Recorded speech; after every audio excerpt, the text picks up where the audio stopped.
Frequent guest on our program, Dana Loesch, appears in a passionate ad for the NRA. Watch this. They use their media to assassinate real news. They use their schools to teach children that their president is another Hitler. They use their movie stars and singers and comedy shows and award shows to repeat their narrative over and over again. And then they use their ex-president to endorse the resistance, all to make them march, make them protest, make them scream racism and sexism and xenophobia and homophobia, to smash windows, burn cars, shut down interstates and airports, bully and terrorize the law-abiding. Okay, come on in. We've got Dana Loesch with us now. Dana, I got to tell you, when I saw that on my TV screen, I was somewhat taken aback. Very strong stuff, very passionate, kind of in my face. I take it that's deliberate? It is so, Stuart, and thank you so much for having me this Monday morning. It is. It's very deliberate because I think that we've reached a turning point in our country.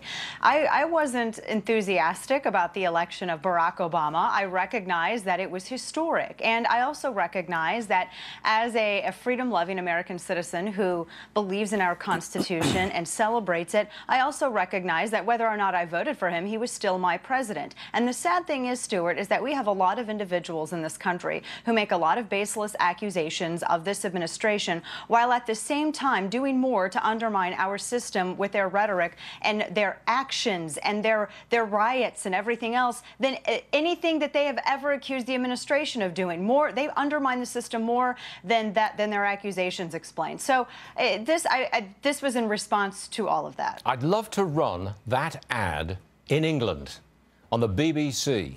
I'd love to see what response you get over there, because handguns, as you know, are banned, and there is no tradition of gun carrying in Britain. Yes. How do you think it would go down? I mean, that very forceful presentation of freedom defined by our Second Amendment. How do you think it would go down in Britain? They'd hate, I'm going to tell you, they would hate it.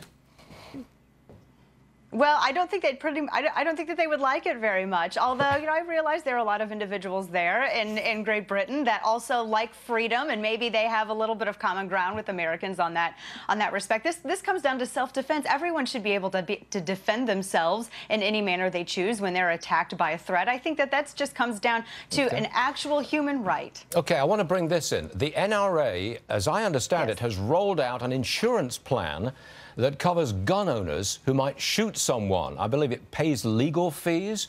Tell me, quick, give me... You're shaking your head. What have I got wrong?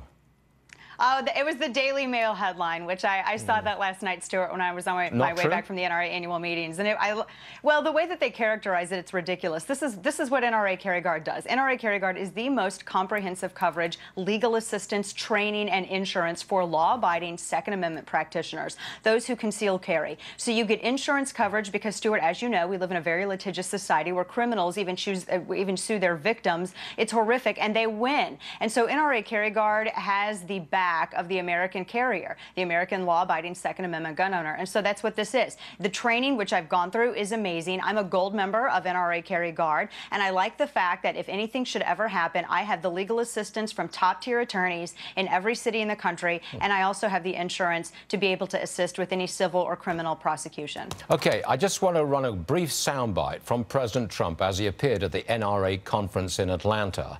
He says the 8-year assault on the Second Amendment is over. I know you heard this before, Dana, but for our viewers, listen to this.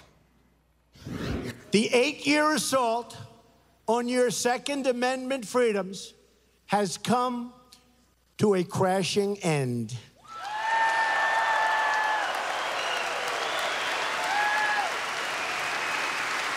You have a true friend and champion in the White House. No longer will federal agencies be coming after law-abiding gun owners. You love it, don't you, Dana? You were there and you loved it, right?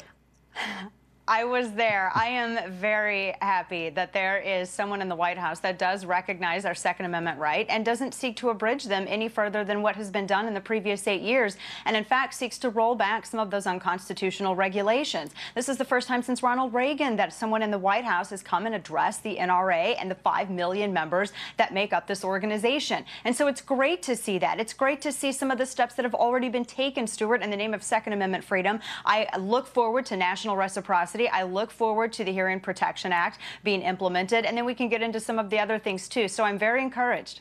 The next time you do an NRA ad that's going to appear on my screen, I want a warning, okay? So I can step back a little to get away from that screen, because I can feel you coming right at me. I did like it, by the way.